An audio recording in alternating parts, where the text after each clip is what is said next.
Umabot sa 30 bilyong piso ang tinatawag na allocables ni na Presidential son Sandro Marcos at former House Speaker Martin Romualdez.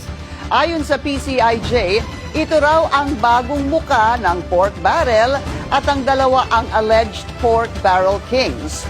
May sagot naman ang Malacanang dito. Ang detalye sa agenda report ni Ivy Reyes. May tiwala ang Pangulo sa anak niyang si House Majority Leader Sandro Marcos na kaya nitong tugunan ang mga kwestiyon laban sa kanyang allocable projects sa 1st District ng Ilocos Norte.